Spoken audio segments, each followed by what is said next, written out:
The 17 News at Sunrise podcast is brought to you by Clinica Sierra Vista. Welcome back to the 17 News at Sunrise podcast, where we share your news on your schedule. Working in the spirit of the Golden Empire, this is 17 News at Sunrise. And good morning here on this finally Friday. Thanks for waking up with us. I'm Maddie Jansen. Chris Burton in for Alex this morning. We begin this morning with our ongoing coverage of the fentanyl crisis in Kern County. Local leaders gathered last night to have a discussion on the deadly drug and the silent epidemic of people abusing the synthetic opioid. Bakersfield Recovery Service hosted the event, which included a Q&A panel with District Attorney Cynthia Zimmer, along with representatives from Bakersfield Police and the Kern County Sheriff's Office. They discussed the destructive nature of fentanyl and its impact on our community and criminal justice system. In the last 5 years, each year as we go, the fentanyl overdose fatalities are doubling. So we've looked at the statistics since about 2016. This year, we had over 200 fatalities, and that's more than homicide cases, murder cases in Kern County. And so that was, last year was about 125, and this year we have over 200, and we haven't even finished doing the autopsies. Put people into contact. If you missed the event, you can watch the panel discussion in its entirety on our Facebook page. And for comprehensive reporting on the fentanyl crisis, including Robert Price's in-depth series, Fentanyl, the Counterfeit Killer, visit our website, kget.com/fentanyl. In those reports, there are numerous profiles of local families who have lost loved ones to fentanyl and resources you can use to protect those you love. And a local mother whose child died from fentanyl poisoning has organized a candlelight vigil for those lost to the deadly drug. Keir Butterworth organized the Light a Candle for a Loved One event, which is set for next Thursday at 6 p.m. at the Park at Riverwalk in Southwest Bakersfield.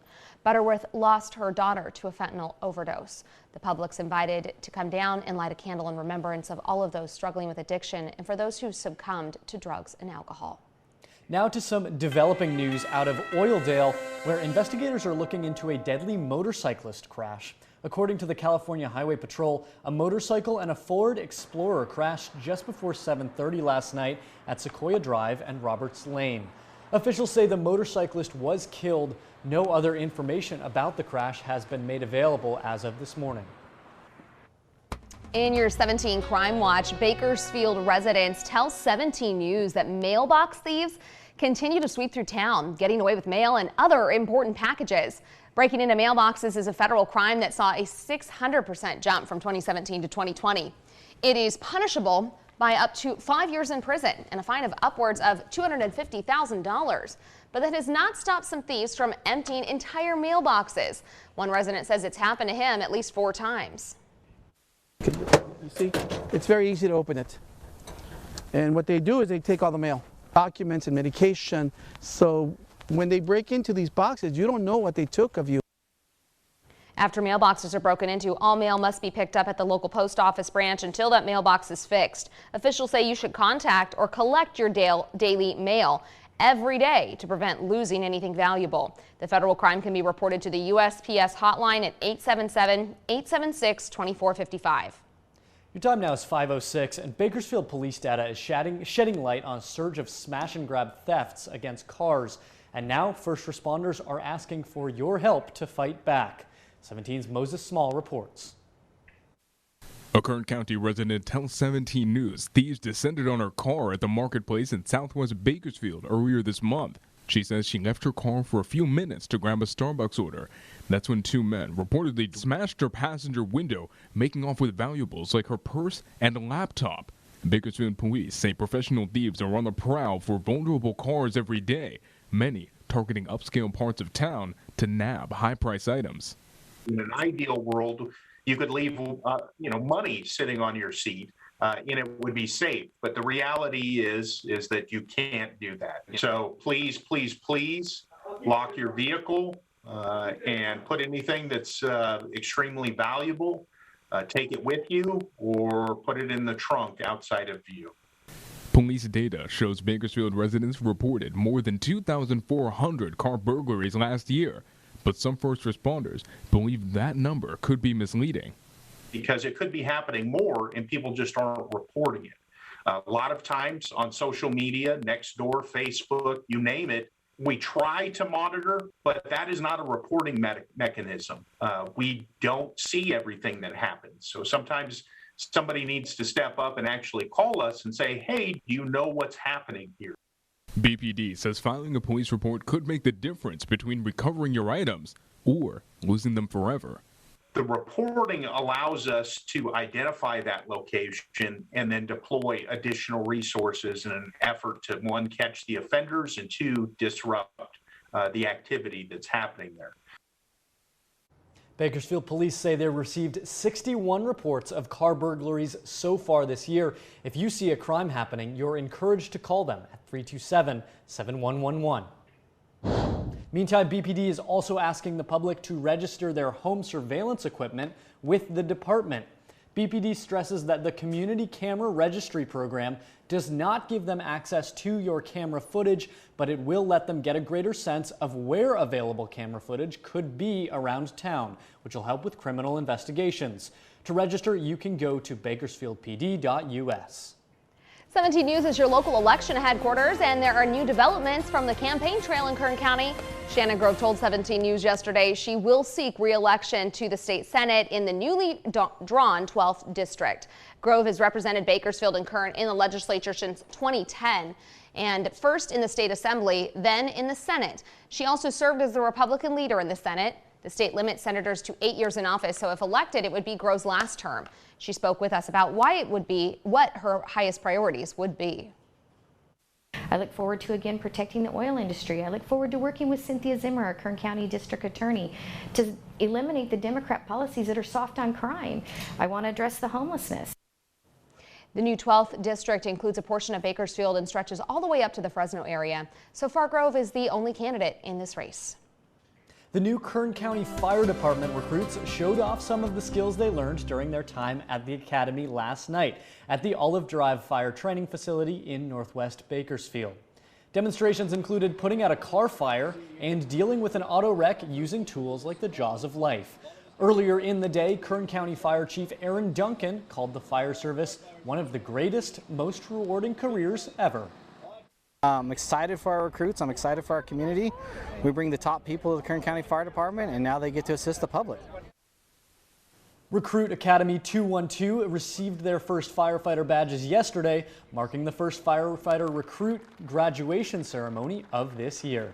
We move to the latest on the coronavirus here in Kern. More than 2,000 new cases of the virus were reported yesterday by Kern County Public Health, 2,033 to be exact. Although no new deaths were reported, our death total remains at 1,974. 314 people are in the hospital with COVID.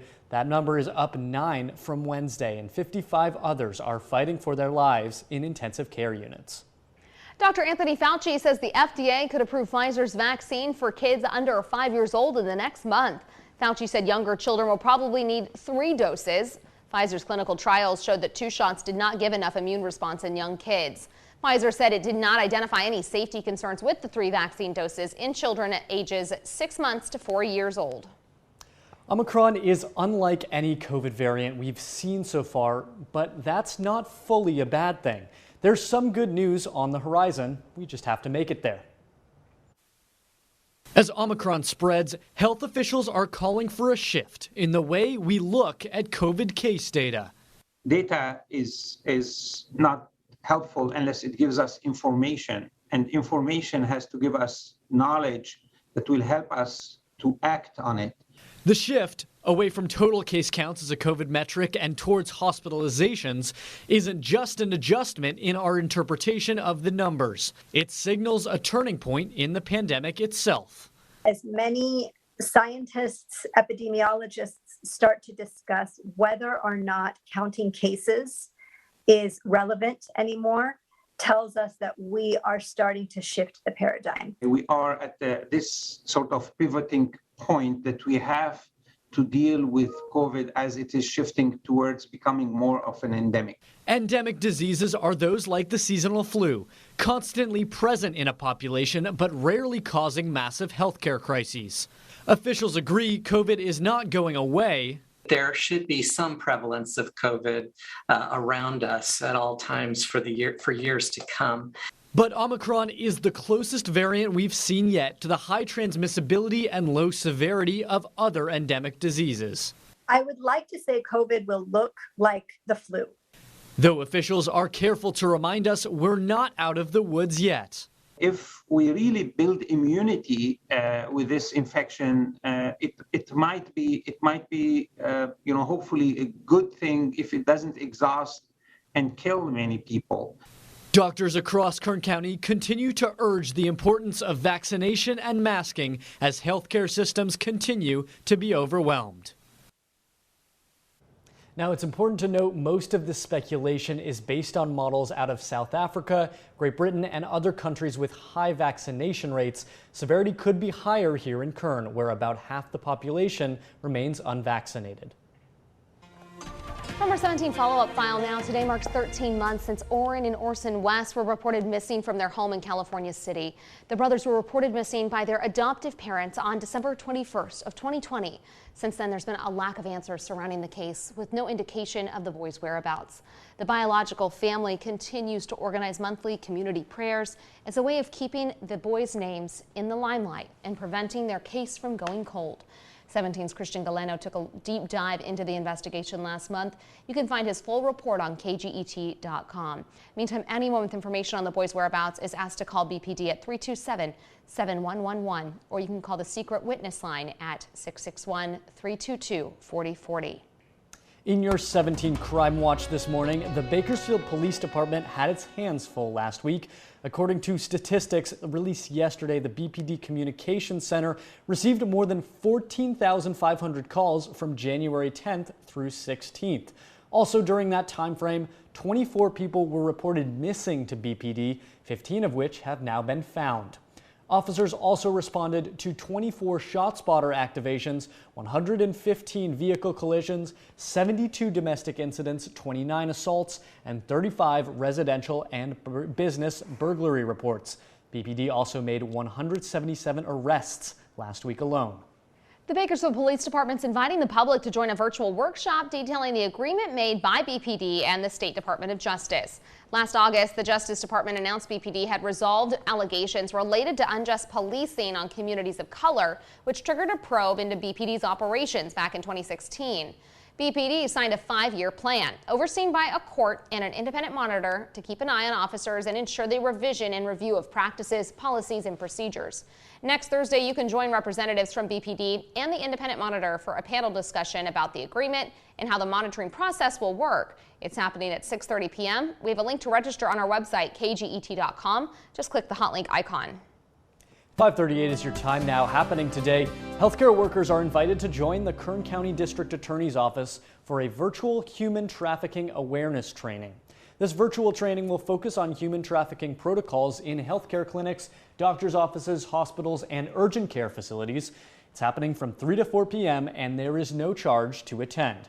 To register, you can visit kget.com. And just a reminder, there are resources available with several ways to call for help against human trafficking. You can call the National Human Trafficking Hotline at 1-888-373-7888 or the Child Protective Services Hotline at 661-631-6011. And you can also visit the Department of Human Services website, kcdhs.org, for a list of resources and information. Working in the spirit of the Golden Empire, this is 17 News at Sunrise. The 17 News at Sunrise podcast is a production of KGET and Nexstar Media Group. For more on all of the headlines in today's show, head to kget.com.